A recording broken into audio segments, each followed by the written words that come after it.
We are soon, very soon turning into a Times Now newsroom. I'm sorry. I am Mr. McAdams. I am Mr. McAdams. I am Mr. McAdams. Oh, glorious reference.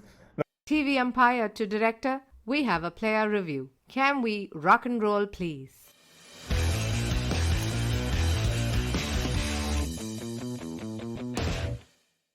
Hello and welcome to your favorite cricket podcast.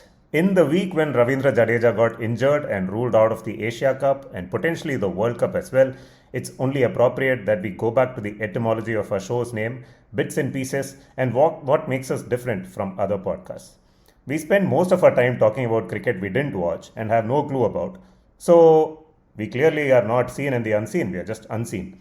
In fact, most of the cricket we discussed on the show, at least to ourselves, is 99% invisible. Our podcast seems to have an age limit, by which I mean, barring the legend Mohan K, we don't have any senior citizens on the show, as in people born before 81 are all out of the podcast. Well, enough with the podcast puns. Let's get down to business with Bits and Pieces. And the Bits and Pieces joining us today, we have a huge roster today. This is myself, Nitin Sundar, and I'm joined by Rachna, Mohan, Abhishek, Tony, Kaustubh is back as well on the podcast, and PGK. So that makes 8 of us. And 8 is apparently the recommended number of hitters that a T20 11 should have. Not batters, mind you, hitters. Welcome to the podcast, hitters. How's your week going? Whoever wants to speak. I mean, just to start off, I want to say we are not only the unseen, we are also the unheard, looking at the analytics of how many people are listening. So all of you people who are listening to the podcast, share it with a friend. Yeah, what is this like keeping niche things to yourself and all? But yeah, I mean, I hope we're not the hateful 8 today, Nitin. You seem to have come off the batters and hitters episode as a bitter and hater, if I want to say. So this is me, Tony, handing over to Mohan. Why don't you introduce yourself? This is the new thing that we're doing. What is this college level stuff? Like, hey, get up, talk about 2 minutes about yourself. Get up, come and do intro. Yeah. Great to be back. It's been a mad week for me, COVID and stuff like that, but I'm over it, and I'm glad to be talking about pretty much nothing. So, Chops, over to you. Yes, hello everyone. The only thing I want to say is the streak is alive. How many episodes has it been now? Is it 11 or 10? We don't keep count anymore. I mean, let the streak just flower. We shall not Very blink not. early with the Zimbabwe pun. That's Rachna, over to you. Sure. Good to be back after a while. So I took a 6 a.m. flight yesterday morning, landed in London, got home at 11:30 a.m., went straight to the 100 finals, felt very sleepy during the women's match. Ended up coming back home, had a couple of shots of Olmonk, as you know, this podcast is aware of my love for cricket, combined with Olmonk. Slept very well and all That's fresh. a I was really asking long- for your supplier of Old Monk in London. Is it Vijay Mallya? Like, Yeah. Murali Vijay Mallya. Is that what you were going for? Anyway. it's actually Mohan Meakin. So like, Oh my god. But Rachna, that's a really long way to have traveled to come and land up on this panel. All we can say is, Behenji, aap yahan. but also you met up with Srinath, which is pretty cool. So the friendliest cricket podcast goes offline as well. Yes, it was good to finally meet one of these podcast people, one of all of you in person. So, yeah. Yeah, it and might seem hopefully- like we are just fictitious people making noise once a week, but we actually exist. Some of us at least. Yeah. Yeah. Over to Kaus. what to say? I've been called in because KL Rahul is not doing well. So, like, clearly that quota has to be filled. Like, I feel bad for him, like, if I can be honest about it. I want him to play well, sure. I just don't want to captain any team, that's all. KL Rahul is the only person this podcast is incapable of jinxing because he's permanently jinxed. PGK, what's up? Long time no see. Yeah, long time no see. I was just thinking about Rachna's schedule and I was wondering that this sounds exactly like what Akshar Patel must be going through right now. Woke up at night and then said take the flight and then land up at 6 in the morning and say go to the stadium and now play. So I guess it's I thought you were going to make a Bangalore commute joke there, but also. yeah, okay. I think now we can't make Welcome any. back. Now the Bangalore commute jokes are all Bangalore lake jokes because now the lakes are back with a vengeance. They just decided to come back where we put the buildings and the roads. And they said, hey, we are coming back. Yeah, but to round up the panel, we also have Srinath in spirit. Nitin as the editor. Please cue in Srinath's voice here. In fact, notes. Srinath is not just in spirit, but what is the name of that 100s team? Some Spirit. London Spirit. London Spirit. Srinath is here with us in London Spirit, and he has also given us a long monologue about his experience of watching the 100 alongside Rachna. So I watched the 100 for a couple of days, right? Live. The first day was at Southampton, the playoffs. Second one was the double-header final at Lord's. When Southampton Rachna says and- London Spirit, I assume it's Old Monk. Old Monk. That's what I was thinking. When Mohan looks someone like, says a London so- Spirit, I just assume it's a brand of gin or something. London Spirit. So let's start off right at the top with the 100. Rachna, you were there at the finals day, I presume, or where was it that you met Srinath? Was it? I guess you did meet him at the finals day, right? Yes, met him at Lord's, the mecca of cricket, yesterday. So tell us all about it. Yeah, so I should mention that I am actually an avid 100 follower. I saw every single match in the 2021 edition, only the women's version. I think it's important to talk about why the 100 was created. The idea was, how do you put men and women's cricket, at the same level? How do you bring in the men's audience into women's audiences? Like, the Big Bash happens, separate men's and women's, and, you don't really see much of an audience for the women's section. But at the same time, even if you can't really do 2 T20s a day. Each match is like 3.5 hours. And so the 100 is a 100 ball format. And the idea is like, how do you, try to speed up the game, minimize, fielding changes and all of that. Srinath talks about it in much greater detail. So every couple of overs, we're saving something new that we've not seen in any other format. Starting with, for example, the concept of sets. So it's a 5-ball set, no more a 6-ball over. There's 2 5-ball sets before you change ends because we're apparently trying to save time. But we can change the bowler every 5 balls as much as needed. I think there's only one 10-ball set. So this is just one example of the various things that have changed about cricket as we know it. A bunch of things were made simpler to understand. I was joking that the 100 has been created because people can't do math and we want only factors of 5 and 10 in the game instead of 6-ball overs and run rate and asking rate of 5.16 and whatever, which is like a bit of a math nerd thing which we don't realize and we imbibe in cricket over a period of time. And I loved the fact that, it was every audience was bigger than every England versus India women's match audience that I've seen. And that's what I truly loved about the game. And also that it brought in some fantastic players from all over the world. And this particular edition, 2022, we had everyone right from Alisa Healy, Megan Shue, Deandra Doughton, Hayley Matthews, Smriti and Jemmy from India. Very different from the men's version, which as I've heard, like, there really weren't many famous players this year. So I went to a couple of matches, 3 matches this year in person. And the finals were, unfortunately, the slowest, most, it was pretty boring.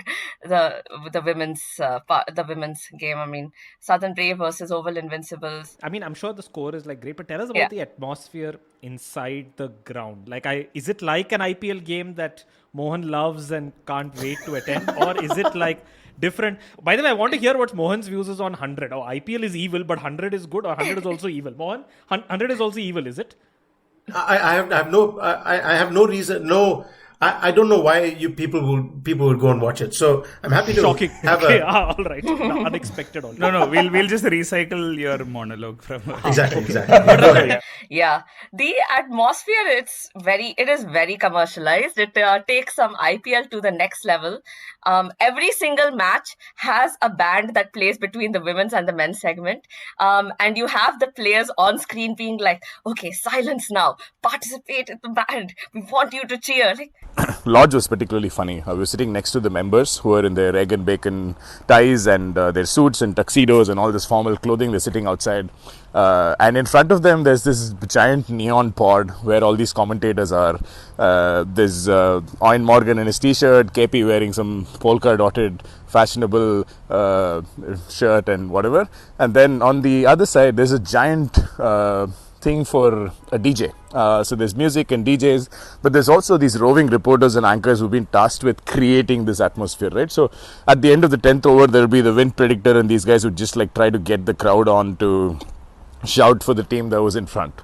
They're trying to do every few balls, yell into the crowd and go to a section of the crowd and talk to people because this is their way of creating an atmosphere of the ground. All they got was a shush from the rest of the ground. You could only hear it from the big screen. Nobody else cared. Then, every 10-15 balls, there'll be a commentator who comes into the audience and is like, okay, I'm going to throw a ball. If you catch the ball, you get a cap. And nobody ends up catching the ball. But if you catch the ball, do you get to keep the ball also? Or No, just the or cap. you to return the ball. You have to return the ball. So then they throw a cap, is it? No, they just throw a ball and you get a cap if you catch it. But the last 3 games I've been to, nobody's caught the ball. And this person is sitting inside the audience. And then, of course, there are like all these games happening outdoors, and then they also talk to a lot of kids. They have separate family sections where there's no alcohol, allowed. So it is very commercial, but I love that you have like this generation of kids supporting female players. So I remember last year I went for the playoffs, Birmingham Phoenix versus, I can't remember actually the other team. That's no, it was okay. It's over a in T20 Brisbane. game. Yeah. There's 100 balls, not even T20. And Birmingham Phoenix versus Southern Brave, and there was this kid, this boy, and he has this huge banner which says, "My favorite player is Izzy Wong." And when have you seen, and where do you see like an 8-9-year-old boy saying their favorite player is a woman? And so there were like these moments like that which really brought the 100 to life. And so I actually do give the 100 credit for what it's done to the women's game. Lodge again was a really interesting one because we were in the family stand, which is supposed to be the place where these younger audiences supposedly get into this game through the 100, and it's like the gateway drug into all of the formats, whatever. But the women's game, the women's final was really boring. The playoff was really good. We'll get to that. But basically, there's this kid reading a paperback right next to us, which is a really funny image of the 100 that I'll have for a long time. In front of him, this other kid is playing with his Game Boy, which is again a throwback console, little thing where he's playing Tetris or whatever, right? And his dad, both their dads actually wearing Trent Rockets bucket hats, which they presumably bought for the kid. And they're watching ball by ball because buggers have shelled out 100 quid, right, to watch this. For them and their kids, so it's 50 quid per ticket, whatever. So the dads are watching the game ball by ball, discussing Premier League scores, as you usually have. If the 100 can do a double header with women and men's game, I just don't know why we wouldn't do it in India with the IPL to double head every game, to have a women's game before the men's game. Yeah, I think the fact that we always question, right, why do you really need to go from 120 balls to 100 balls? What difference does it make? If the only difference it makes is that it helps you have one more game in the day, and that's going to be a women's game, then I'm all for it. I think it's great. Well, hang on. Are you saying that 40? Hang on. Are you saying that 40 balls is the difference that it makes? I don't know, right? So my point is this: let's talk about the IPL, right? Like we know it happens. Turning into a Times Now newsroom. Yes. Welcome. I am Mr. McAdams. I am Mr. McAdams. Let me speak. I am Mr. McAdams. Oh, glorious reference. See, if you think about the IPL, it happens at the peak of the Indian summer, right? And players do struggle to play in the afternoon, which is why most of the games happen to be night games. And the few day games also, you have endless conversations about how it's oppressive to play in the heat. Now, if that's the case and you really need to start games later, then even those, 20 balls, 40 balls per match make a difference, right? So, yeah. If you want to have a doubleheader, you can have a doubleheader. Like, people are going to show up anyway for the first match. If they get bored, like, they'll leave midway through the second game, which may not be the case in India because, like, men's matches have enough of a following and, like, more fireworks and stuff. So at least the first match people watch and leave, right? What the 100 does is, like, it's a different kind of experiment, and I would say I was an avid 100 follower till Kohli's 70th. Beyond which it's been a long wait for yet another 100. But what it does do is sort of ask the question, right? That, like, we are all up in arms. I'm sure, like, Kart and Srinath, etc. are up in arms just because England is trying to do something. It's just a question of, like, if the US had to change the imperial system and move to metric, like, how many people would be up in arms, right? Just because it was 6 balls and over. And you've changed it to, like, a set of 5, I don't see why you need to protest against it, right? Like, one day internationals had been 60 overs and was brought down to 50 overs. Like, what was the reason? I don't think anyone asked. It's a shorter format for sure. Like, it's counted as T20 stats. So if it helps you sort of make the game faster by sort of not changing ends multiple times and only sort of like 10 That's the one thing that I do like. That's the one thing that I do like, because I've never understood this business of changing ends after every over. In fact, did we discuss this on the podcast? Why do ends change in cricket? Is it only for the audience so that, people are not watching the butts of players all the time? A and B, pitch wear and tear, no?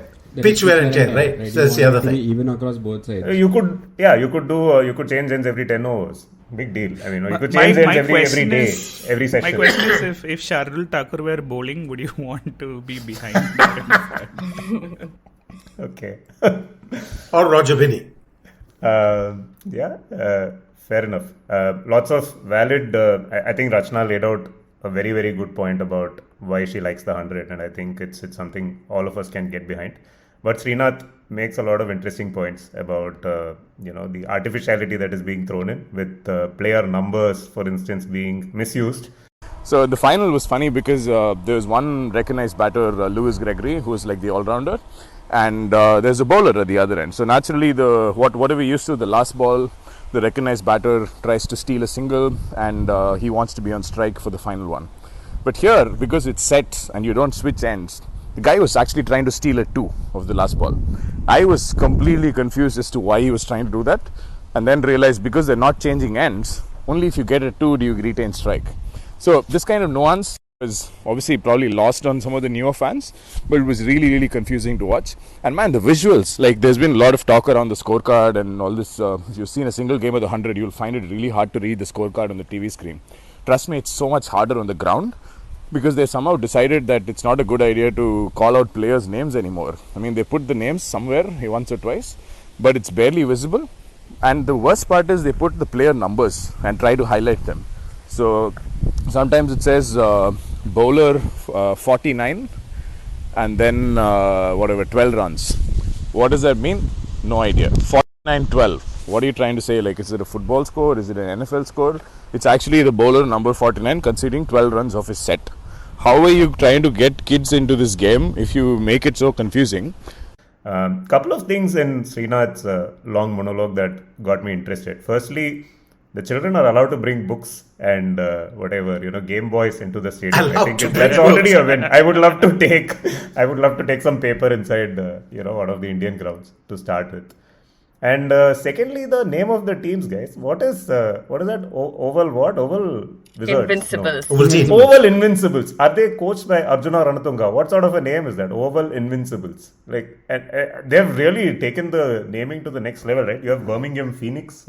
What else? They're very funky names. Trent Rockets. Trent Rockets. Trent Rockets actually doesn't But sound the like saddest Southern is- Southern Braves. Southern Braves. Southern Manchester Braves. Originals is like the Mumbai Indians of that group. Ah. Right? Manchester Originals. I think. The saddest name of them all, Manchester Originals, compared to Yeah. the others. But yeah. Yeah. Welsh Fire. Welsh Fire could do with Ravi Shastri as the coach. About the 100, I think, while everything that Rachna has mentioned is quite true, there is a lot of opposition to the 100 even from within England, primarily because this month, for example, August or late July, early September is supposed to be peak month for the longer format county cricket in England, which has all been sent to earlier in the season when it's very wet because of rain. And the bowlers make merry, the batsmen don't really get any sort of rhythm to really be able to play big innings. And then that translates into how test cricket is played by the national team. The same problem exists in Australia as well when the BBL is on. It just interrupts the cricket season. No, but completely. BBL goes on in parallel to the international calendar as well, right? To the international calendar, No, but not the local domestic Shield calendar. games are paused. The Shield games are paused. Sheffield So somebody Shield is has to paused, play the Big Bash League. The international players are not playing. If Shield players, then who will play? Chandika Hathura Singha will only have to play them. No, but if you want to attract a newer audience, then you have to consider it a completely different format, right? And So, all of this nonsense Tony, about noise the- in the stadium aside, which happens in the IPL also, right? It started with cheerleaders, skimpily clad, and all of that. God knows why, which went away. But still, if I would never go to the Wankhede to watch an IPL stadium because it's a horrible experience for me. But it's always full, right? And it's always sold out, and you'll never find a ticket, even No, if I it's think. for. So the RCB point game. about stadiums is true for any format in India. I mean, that's just a separate point altogether where we could do a lot about the infrastructure. I mean, in England, I know of people who have taken their little babies to the 100, but you can't do that in India at all.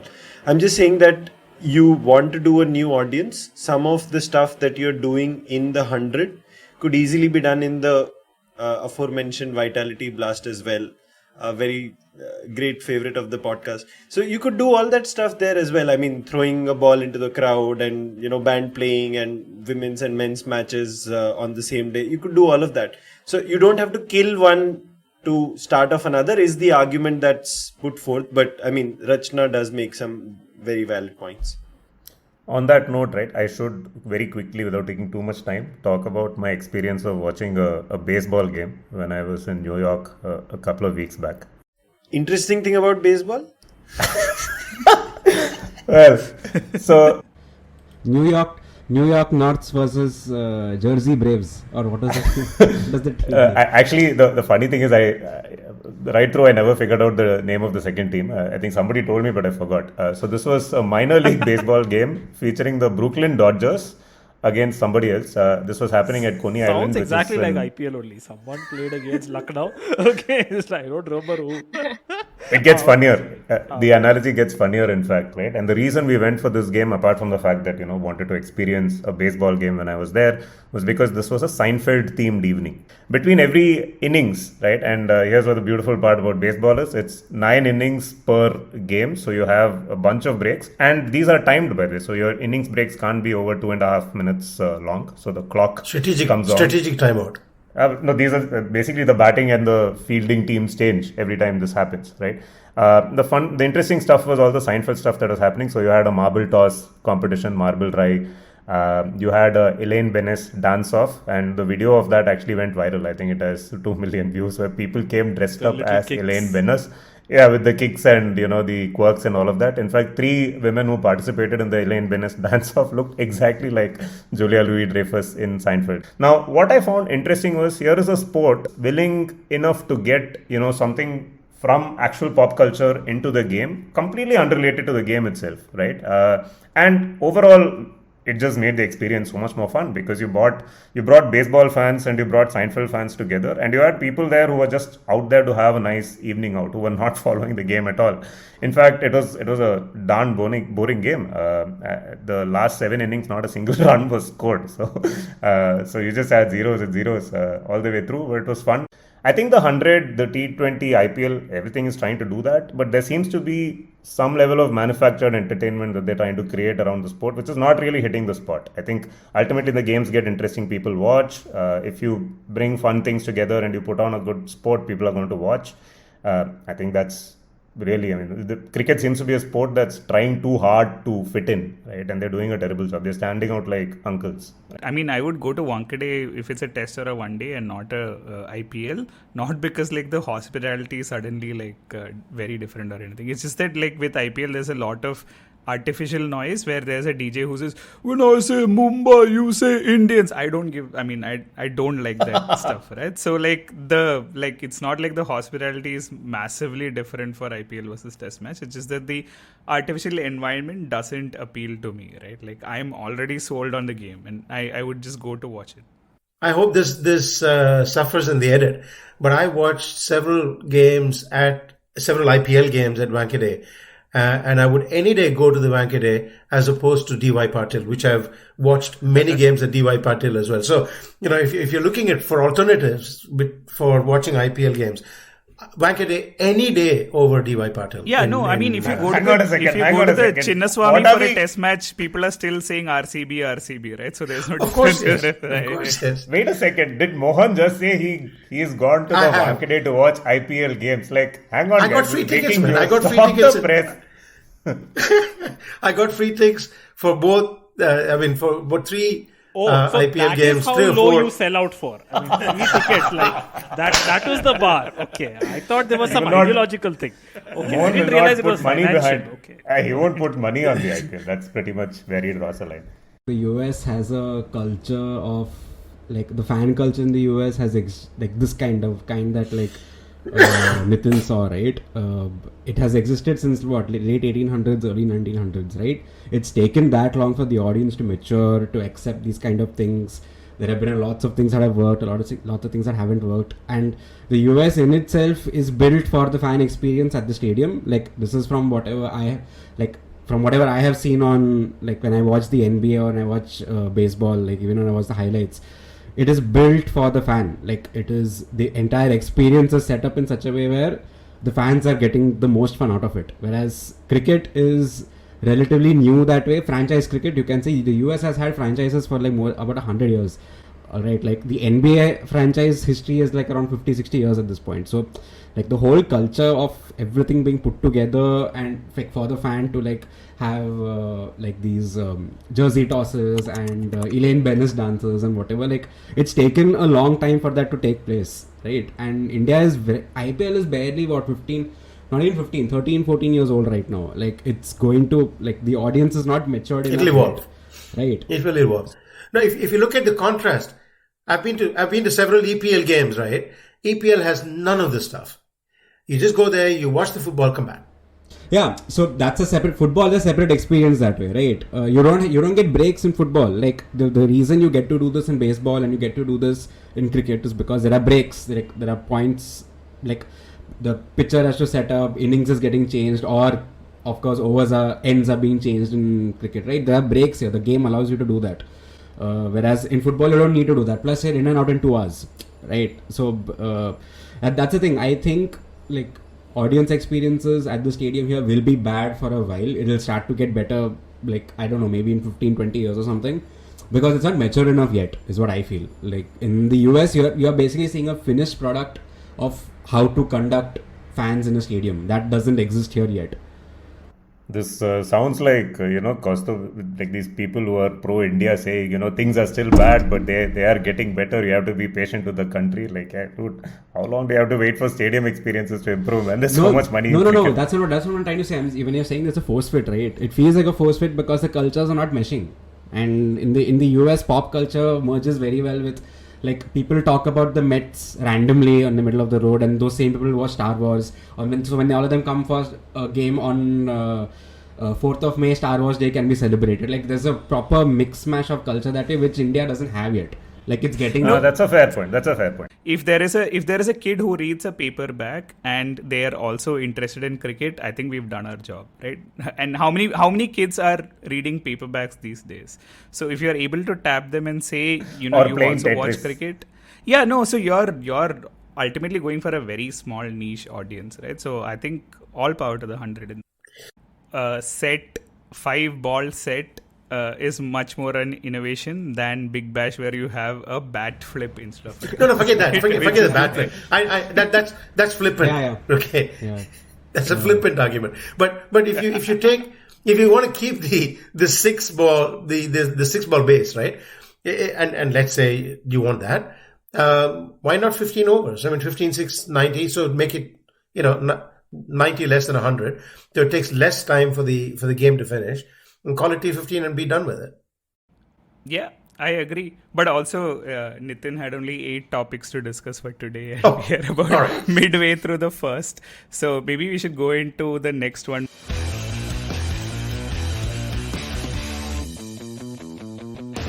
We are all fans of 81 All Out, which is one of the best cricket podcasts going around. If you say so, huh?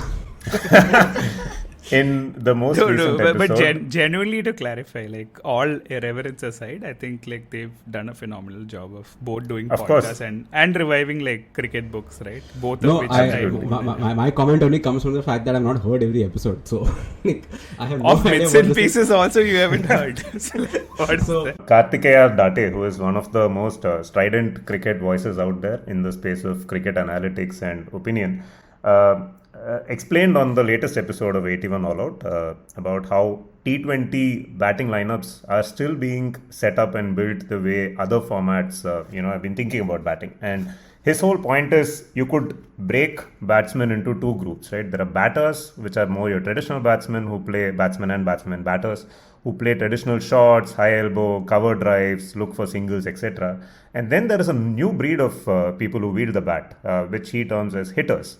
And he believes hitters are the only batters who should be in T20 cricket at all. And their job is to try and hit every ball for a boundary if they can, right? And a hitter who's trying to push a single is not doing his or her job. And hitters need to be trying to score faster than they've been scoring so far at every point in a T20 innings, right? And teams eventually will just have a lineup of hitters, right? 7 or 8 hitters and bowlers to make up the numbers, and that's the way T20 should be played, is the point that Kartikeya makes. Praveen, you had some strong points of view on this podcast, on what was presented, so take it away. So, I actually think I agree. It's good to basically have this distinction. We've had this distinction. It's not like it's something terribly new. We just used to call them like rest of India and, Kohli, Rohit and KL. That's how we used to discriminate between hitters and batters. We just had different names for it. But I think largely it's correct. I think my point is that it's just too facile, like as a very, very simplistic categorization. That's like okay, the larger point that he's making is that the way how a T20 game is very different from the way how a test game is. Because in a test game, what happens is that the bowler is fundamentally the attacker and the batsman is fundamentally the defender, because the objective of the batsman is to survive every ball. And as the batter survives every ball, the batter is able to go on and hopefully in the process make some runs. So there is constantly a defensiveness on the batter side and there is an attacking on the bowler side. And in T20, it's flipped, because there the attacking comes from the batting side and the bowler is essentially the defender. So the example that he gives is that if somebody bowls say 6 balls in an over or 5 balls in the 100 and goes for 5 singles or 6 singles, that's a victory for the bowler. The bowler walks back with shoulders pumped up and saying, yes, I did it. And it is the batter who basically says, okay, I lost 6 opportunities. So every opportunity is a hitting shot. So in that context, the thing changes. So just to put basic math behind that, essentially a test match is 450 overs. So as a winning side, you should bat at least 225 overs. And looking at like say 5 or 6 batsmen, you would assume that each batsman needs to bat about like 20 overs roughly, right?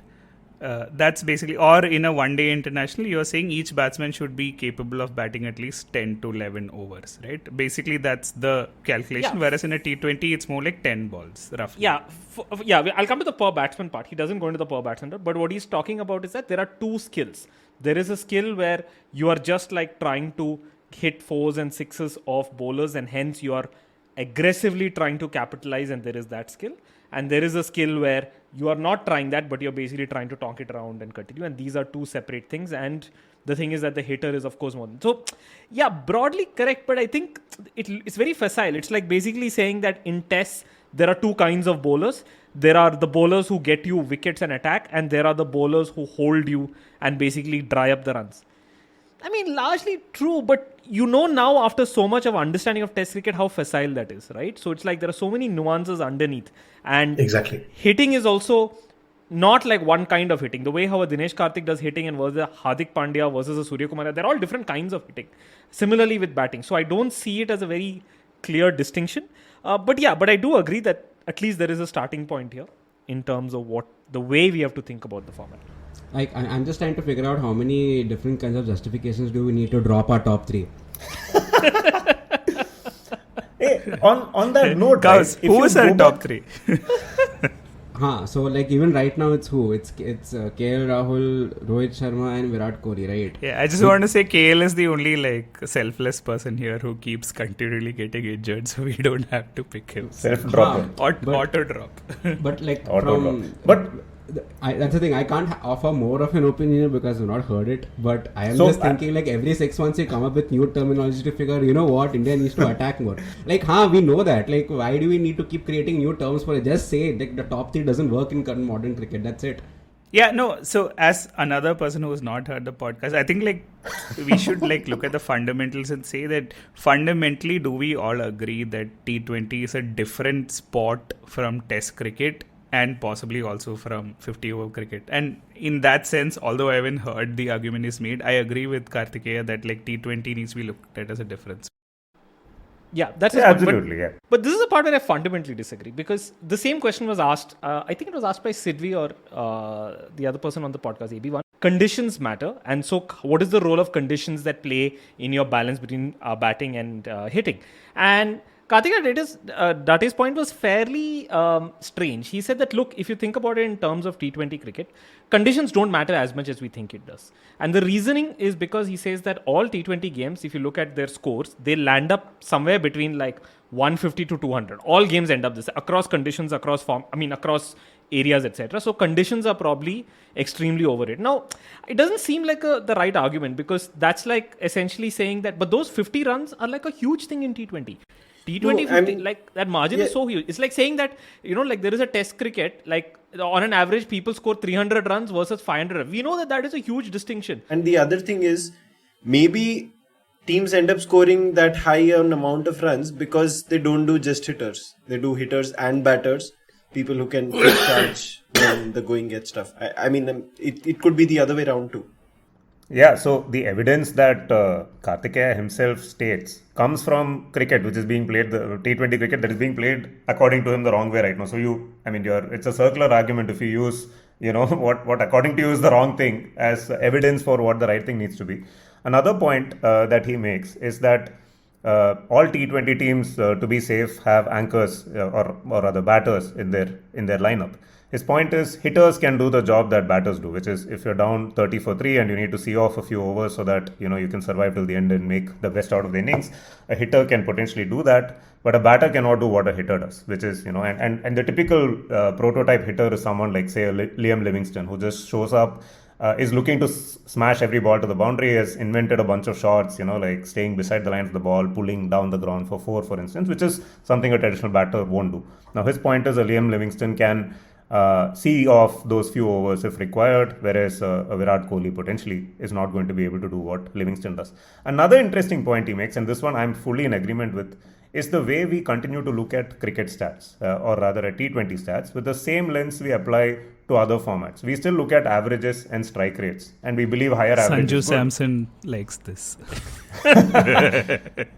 And the point he makes is an average of 50 at a strike rate of 120 is actually much, much worse than an average of 20 at a strike rate of 120 because you're getting out of the way faster, right? You're getting out of the way faster if you're scoring fewer runs at a slower pace. And 120 is obviously not great, right? 130 is ideally where you want to be as a batter. And the elite T20 hitters, right? Whether it's a Chris Gayle back in the day, Virender Sehwag, Liam Livingstone now, AB de Villiers, Actually, AB de Villiers has a fairly pathetic international record in T20 cricket, a wonderful IPL record, of course. But Surya Kumar Yadav. I guess Sky has a good record. Russell, of course, has a fantastic record. These guys all strike, upwards of 150 or there and thereabouts. Chris Gayle really is the first prototype. I think we can all agree. The first Viv Richards equivalent in T20 cricket is probably Chris Gayle, the person who took the format ahead in the way he bats. So and the Virat Kohli, we mentioned Kohli some time back, right? I know that we're all piling on Kohli now, and rightly so, because you can clearly see with Kohli there are 2 or 3. Must point Rightly out so for it our. seems. You're speaking for yourself, okay? Must point out for the benefit of our listeners, there is a bobblehead that Tony Sebastian has placed in front of his mic, which funnily looks like Tony Sebastian, but it's actually a Virat Kohli bobblehead. It's very gelled hair and a beard and everything. It's exactly how Tony looks. We will let's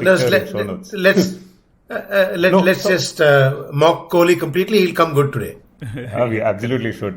No, but my point about Kohli is, so if you look at Kohli batting in the last 2-3 years, right, even in the IPL, clearly problems against spin, every type of spin, especially left arm spin and leg spin has been repeatedly troubling him. Tends to slow down once the spinners come, because clearly there is a weakness over there. And of course, there is the other problem of nicking off against fast bowlers, which has been affecting him in the other formats as well. And to some extent, that's happening in T20 as well. As a result of which, the strike rate is not great. The average has been very, very poor as well, even compared to his regular international record, which still is, averaging 50 plus. But rewind 3-4 years, right, or go back to the 2014, 2016, 2012 phase, which I think was Kohli's golden run across formats, right? He had that breakthrough year in the IPL where he scored nearly 1,000 runs.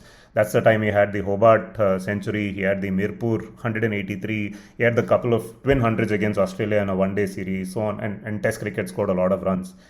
Virat Kohli of that 4-5 year period, and the 2 World T20s that happened back then, he was by far the best batsman in both the 2012 and the 2014 World T20. The record bears it out, right? Something has fundamentally changed in the way Virat Kohli bats. Back then, Kohli was the best T20 batsman in the world. And I don't buy that T20 has evolved so much in the last 6 years than it did in the previous 6-year phase, because he was on par with what Chris Gayle used to be back then. In fact, probably even better than Chris Gayle. Probably better. I wouldn't agree that Kohli is a batter in the way we describe it. I think Kohli, the current version, is on decline. I mean, is clearly in decline and is not the batsman he used to be, and that's why he's struggling in T20. Nitin, I think both could be true. I genuinely think that, I mean, whatever you mentioned with Kohli has actually happened. And I do think that the things that we don't really see on TV in a T20, which is stuff like matchups, which is stuff like field placings, which is the lines and lengths that bowlers bowl, or the angles that they bowl at, I think that has gone up in a big way. And for someone whose weaknesses it is easier to pinpoint, which you could say is the case for Kohli. I mean, everyone on this pod knows this. It doesn't take a team analyst to know it. I think that is the evolution, which is sometimes not so apparent or explicit on TV, but I think that part of the game has really gone up quite a bit. I agree, but this is the same Kohli, by the way, who used to score heavily against spin, right? Like, I remember him batting against Saeed Ajmal back then, and nobody could pick Ajmal, including Sachin Tendulkar during that phase. And Kohli used to score quite freely often. So yeah, but I do agree with you.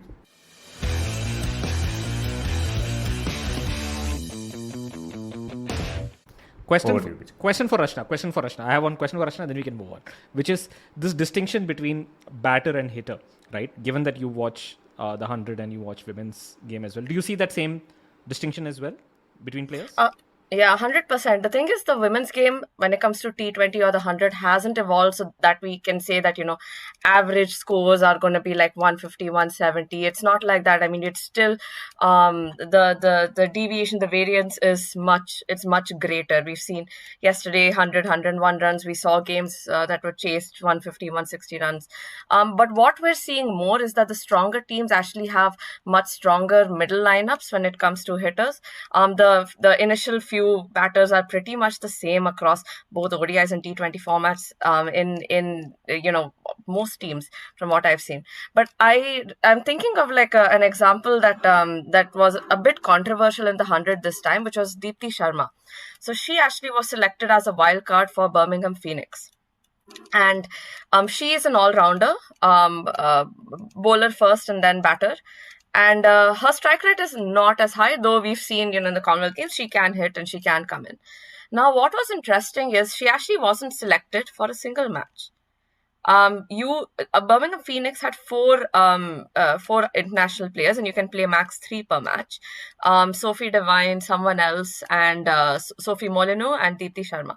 Now, Sophie Molyneux is a batter first, can hit, a batter all-rounder, can hit down the order, and this was always a controversy. Do we place Deepti Sharma, who could potentially slow down the game, or do we just bench her for the full series and play Sophie Molyneux instead, even though she hasn't played in the past 6 months? And so this was a conscious decision taken by Sophie Devine, but this is actually the direction we're going, and we're seeing this in India as well. We are placing Pooja Vastrakar in the middle at 4-5 down. She otherwise is she comes fairly late, or she comes when it's crucial. But at least in the middle order, this is what the direction is when it comes to women's cricket. But the openers, quite standard across formats. And I do also think pitch conditions are a really important factor, especially when it comes to the women's game. We saw that yesterday. They were struggling to hit fours. At some point, you could see Talia McGrath. She's like a classic hitter, not a batter, doesn't know how to take singles, will hit if she can. But none of her shots were going to the boundary. I just quickly checked. Talia McGrath has played just 14 women's T20 internationals, and she has a strike rate of 153. So yeah, it kind of backs exactly your point that's a hitter. In contrast, if you look at, say, Alyssa Healy, who has obviously played many more games, 132 international games, strike rate 132 of 120. international T20s. Yes. Okay. More than Kohli. Wow. Strike rate of 127. That's a lot of T20 games. Deepti Sharma, 66 international games, strike rate of 94, and Pooja Vastrakar, 127, strike rate of 127 over 30 games. It's there. I think just to complete that train of thought, right? When we talk about peak Kohli 2016, I still remember there was an interview of his post-match where he was smashing it in terms of probably scored 70 or 40 balls or whatever. And his comment was simply this, right? That I don't have the natural 6 hitting ability of a Rohit Sharma. Therefore, I have to work extra hard in the gym so I can convert 1s into 2s and 2s into 3s, right? And I think that T20 phase is long gone where you can rely on 1s into 2s and you're more relying on 6 hitting. I think that evolution has happened in men's cricket, and it will follow at some point in women's cricket. So not only has Kohli declined in terms of his run scoring ability, but also the game has moved on from 1s into 2s versus actually hitting 6s is much more important. Well, the interesting thing was that he was comparing himself with Rohit, interestingly, in that comment. Even Rohit's own game has flipped in the context of the T20 game, right? He's no longer as, I wouldn't say irrelevant, but he's no longer as relevant as, let's say, Sky or Livingston or something like that. If you look at it at a fundamental level, in a T20 game, every batsman has about 10, 11 balls to... You assume you have 7 batters and the rest are bowlers. It's not 11. It's not 11. It's actually closer to 20. And 20 So balls is a reasonable number of balls, by the way, right? For Correct. you to be trying to hit every ball to a boundary. And the one point where I disagree with what Date was saying, he's giving absolutely no agency to the bowlers. The bowlers are there to do a job, and bowling, T20 bowling has gotten better and better. The problem again is we used to look at T20 figures in the context of what we knew of ODIs, right? 4 overs for 35 is a good spell. 4 overs for 40 at times is a very, very good spell, but for very often in the past we used to consider it a bad one, right? We still look at economy rates as a blanket rule without really worrying about when bowlers bowl. But the point is bowlers are out there to get wickets.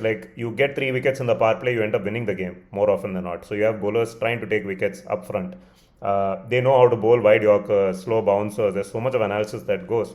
Bowlers are not serving it up on a platter for you to hit 6s anymore. That phase of T20 cricket is well and truly gone. So 20 balls a batter, if you're trying to hit every ball for a 4 or a 6, I don't see too many innings, very honestly, lasting past the 15th over. Yes, you will have the odd event, 260 for 3 happening, but I don't think that's what T20 teams are trying their best to do. Looking to do, yeah. Yeah, I think just 2 points. One was, I remember an interview of Ashwin long ago where the conversation was about the evolution of T20 cricket, and this was. Wait. I mean, Was he interviewing or was he the interviewee? This is an the same important person. clarification. With him, you can never say.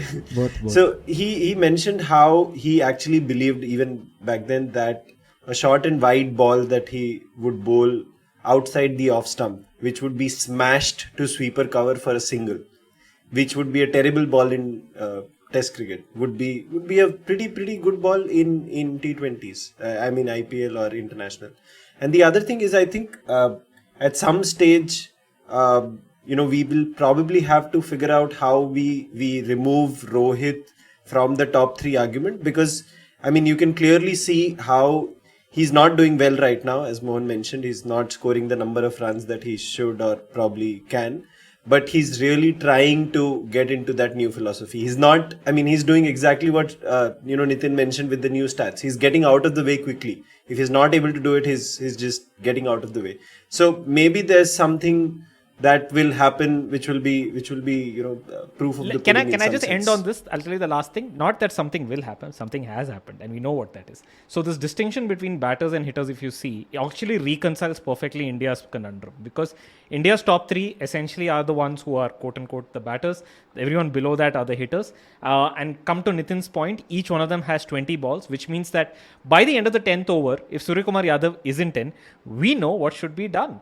And Ashwin is the one who shows what should be done. Yes. Okay. Yeah, you get out. Retire out. So you have 20 balls each. At the end of 20 balls each, if you're not at 25, 30 runs, we all know what needs to be done. Ashwin has basically shown us the way. And and in fact, if you're too coy to retire yourself out, just get yourself monketed at the non-strikers end. So Ashwin has a fallback as well, right? So absolutely. I think the 1975 or 9 final, World Cup ODI final, when they say that Clive Lloyd actually dropped Geoff Boycott on purpose because he was scoring slowly, and that worked in wasting. That's the thing. You wasted on somebody. That's the thing. Throwback to the day when if Twitter existed back then, England fans would have been #boycott. But yeah.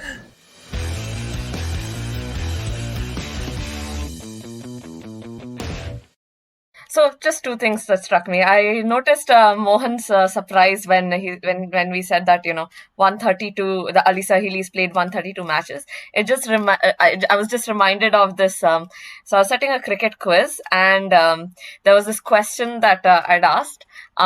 Which Indian bowler has taken the maximum number of wickets in international T20s? Julian. Okay. Any other guesses? Julian again. Has to be someone from the women's team. Obviously. And I would go with Julian as well. It's not Julian. It's Poonam Yadav with 98 wickets, followed by Jasprit Bumrah with 68 wickets. Wow. And I thought that was a very interesting stat, and also it just shows that T20 has really been dominated by the women's game. They've really taken it over. I mean, we don't have those kinds of leagues that the men's game has. So that was one. And then the other thing is England versus India starts this Saturday. So do watch it. Oh, yeah. Is that like tests or T20s? Sorry. So there are 3 20s and 3 ODIs. It's very unfortunate India's not going to be playing a test this year. The rest of 2022 or 2023 as well? No, as of now, it seems that in 2022. I think it looks like we're following the direction of New Zealand, which hasn't played a test in the past 10 years. It's a bit unfortunate. Yeah, I don't think we have a test scheduled at all. I mean, there's no plan for a test. And I think Claire Connor or someone who's gone on record to say that for the women's game, T20 is the future. And I mean, while she got a lot of opposition for it, but I mean, that's how the boards are also proceeding with it, I think. Was it Claire Rachna or someone else? Presumably because they don't see money in it, right? That's the reason why. Yeah. No, but there's the dual tension of actual players saying tests should be increased from 4 days to 5 days, and then board saying we won't have tests at all. That's crazy. That's horrible. There was one more stat like this, right? Like what Rachna mentioned. Only 2 players have, I think, 2,000 runs and 100 wickets in T20s, across the board. The first one is Shakib, obviously. Who's the second one? 2,000 runs and how many wickets? 100 wickets. Deepti Sharma? Or Jhulan? Nah. Julan. I will say some Australian. It's not an Indian. Elisa, no, Elise it's Perry. not, India. Elise Perry. Close. But it's Sophie Devine. Sophie Devine. Oh. Yeah. Sophie Devine. Geography crickets, yeah. But it's just like they play a lot more T20 games because They don't get tests, yeah. they don't get, like the other formats also, if they don't get the eyeballs for it, they play a lot more T20s. There's a lot more evolution happening there than we see in the men's format, I feel. True. The time is really ripe for a women's IPL, and absolutely whatever it takes, it has to happen in parallel with the men's IPL, and I hope we get to see all of this, right? This Penciled in, women's game as is- we discussed on an earlier To be or episode. not to be. Yeah. Time is more than ripe. It's been ripe for about 5 years now.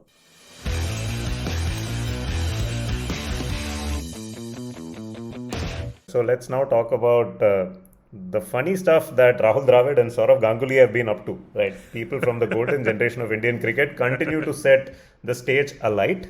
Let's start with Ganguly and the Meesho campaign, guys. So I'm sure the entire world knows about this now. But Meesho is a social commerce company in India, and they've spent a lot that's of what money. they are. What are they?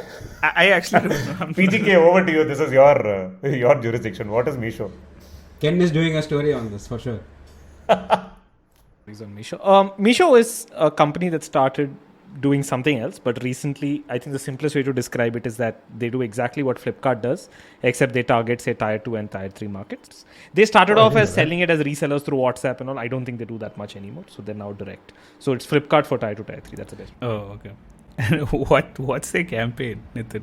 So Meesho has wanted to do one of those, viral marketing campaigns where you really don't know that they are the ones behind it. They've roped in fairly big celebrities for this. Deepika Padukone, Rashmika Mandana, comedian Kapil Sharma, cricketer Rohit Sharma.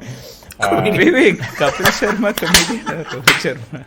I did that on purpose. And Saurav Ganguly, amongst others, have all been tweeting, creatives that just say, that they are starring in a blockbuster, right? A mega blockbuster presented by OSEEM, OHSEEM. So that's basically Meesho spread backwards. But the brand is trying to keep Meesho's name out of these creatives because they're trying to build intrigue. But anyone with a brain had figured out once the first tweet went out that Meesho was behind these. Anyway, but our favorite podcast fan till one episode ago, Casey, had an interesting theory to ask if what if they made Saurav tweet that exact same thing, like literally, right? Yes. So, firstly, what did Saurav tweet, right? Saurav Ganguly, we don't know if he has his own social media team, in which case he should probably fire them, or if it is himself. But this was the tweet he put out. Asterisk post copy asterisk : it was fun shooting for it. My new mega blockbuster is releasing soon. Hashtag trailer out 14th September. Hashtag mega blockbuster. And there is the creative as well, except there is also the message. Please ensure that the Meesho brand name or Meesho hashtag is nowhere mentioned in tomorrow's 1st September post. And this is part of the post that he has put out. So the moment this was tweeted, everyone who had not already figured out that Meesho was behind this campaign knew that Meesho was behind this campaign. And so the cat is out of the bag. Meesho, by the way, have tweeted out recently, some sort of a face-saving tweet. When Dada hits, it's a 6. When Dada mishits, it's still a 6. Hashtag mega blockbuster. So Fully tweet fixing. This entire campaign makes no sense. Even if it went the way it was planned, it makes no sense. It's a really bad campaign. Who looks at a tweet and says, I'm starring in a movie called Mega Blockbuster? Mega Blockbuster. What kind of a movie is called Mega Blockbuster? Unless it's like, it's like Tala 66. It's like... Point, I should tell you that the Indian consumer is divided into several categories. You fall into the California user bucket. You have no idea how Tier 2 and Tier 3 work. So, this is like that company. There is actually a company in Gurgaon that's called Corporate Executive Board. And I had a friend who joined there and got a job there. And he called his parents and said, I got a job in this company called Corporate Executive Board. And they said, listen, if you didn't get a job, it's okay. You can tell us. You don't have to make up names. Wait, today, if you look at Misho social Yeah, media. yeah, They've gone trailer live out with, on 4th September, they've gone out with everything way sooner than before. If you look at Saurav Ganguly's voice in the trailer, it has been dubbed. It is not him speaking. It's a social media manager. Small blessings, right? Is it Jay Shah?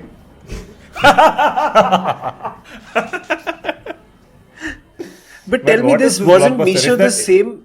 Sorry, wasn't Misho the same company that had that town hall thing going on, and I mean some Yes. controversy? Yes. So is it like a response to that, or they were already planning it? Oh, this is just some random. What is the The town town hall thing? was a ball buster. This is a blockbuster. No, what is the town hall thing? Like, let's get the we should HR talk voice about on the that spot. separately. What is this? This Like, not is consumed. going from like cricket podcast to like bits and pieces to B2B. Like that's what's like.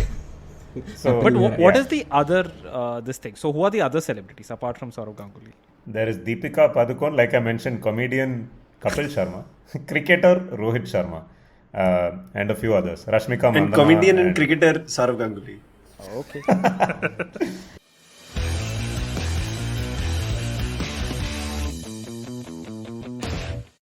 So Rahul Dravid had a very explosive, I wouldn't say explosive, but very entertaining press conference. Basically, asked by a journalist, how does the Indian bowling attack compare to the Pakistani one? And I mean, I think the journalist was a Pakistani one who obviously said it in a way that implied that, you know, the Indian attack was not as penetrative, if I may use that word, as the Indian. Oh! It might not be as, I want to use a word, but I can't use it here. The word I want is coming out of my mouth, but I can't use it here. This is exactly what Rahul Dravid said. This is hashtag Muh Mein Goti, almost. No, the and he journo says asked it's him, a four-letter You know what? word and starts with S. And all Yeah, that. yeah, It's that word pride. which we 4 letters discussed. starts with S. Sexy, sexy, sexy मुझे लोग बोले Hi, sexy, hello, sexy क्यों बोले So More why in, won't Jamie sir support the 100? Because it is too sexy. Okay. Oh my god. Oh, I think Chopper Nose also tweeted something about this. He had to drop What? a year at school because he was allocated sexy. So there's more. Apparently, on the sidelines of the Nets, Dravid and Virat Kohli were having a long conversation, and Was he was asked Wasim Akram about. also there? He always is.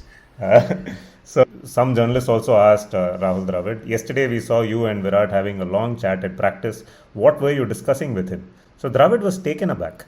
It will take a long time to explain here. What conversations happen between a player and coach is not something I'm going to come and reveal to the media. But then he also switched into Hindi, right? ये भी बात करते हैं कि Dubai में खाने वाने चीज़ किधर अच्छे मिलते हैं, अच्छे रेस्टोरेंट्स किधर है यहाँ. उसके पास बहुत एडवाइस हैं, वो एडवाइस कर रहे हैं, इधर जाओ उधर जाओ. Sorry, my Hindi is bad, but It's very apparent. It's a lot better actually. But this just a little bit of that was very VVS Lakshman like. So I mean, we always mention him on the podcast, and here it is. VVS Lakshman's Hindi is so textbook, man. So textbook. It's so. मजा shit. आ रहा है it's so यार, textbook wrong. No. He like when he starts talking about concepts and he uses these words that like, nobody understands. No, the words are right, but the pronunciation is Zimbabwe only. And don't forget Shekhar Dhawan. I was just That- successfully gone to the full pod without mentioning India Pakistan. This is great.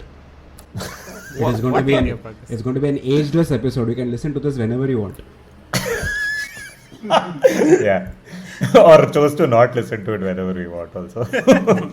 Do we just go through the list of topics once to see No, what da. is the scene? No, we'll the leave show it as an notes anyway. exercise to the listener and say like send in your voice notes for this pod, like on these topics. No, guess the topics he could not discuss them. because he was discussing Elaine Dennis dancing in New York. Hit versus Batu. We spent a lot of time today talking about the 100 and about batters and hitters. We had a long list of topics that we wanted to go through, and we have not even reached halfway there, but we have also been recording for the last 1.5 hours. And in a few more minutes, India and Pakistan will start playing an Asia Cup game, which we did not talk about today on the podcast. So Which is completely unexpected. How did this So, happen? So having skirted all the important topics related to cricket for the day successfully, this is us signing off in time to go and get on with the rest of our lives. Yes, we all have lives. After 1.5 hours of recording bits and pieces on a Sunday afternoon, life shall resume now. Please share this podcast with your friends. If you got this far, please let them listen. Please subscribe and send us a review or a rating on Spotify, iTunes, etc. Apparently, that helps us get discovered. Yeah, only if it's 5-star. Otherwise, please don't. Yeah, we don't want perks. We only want 5-star. And tell us if we are a hitter podcast or a batter podcast. But we will try to do better next week.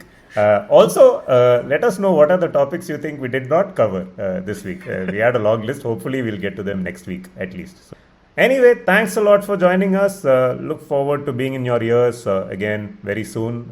Say bye, guys. Bye. See you In soon. your ears. Bye. See you soon.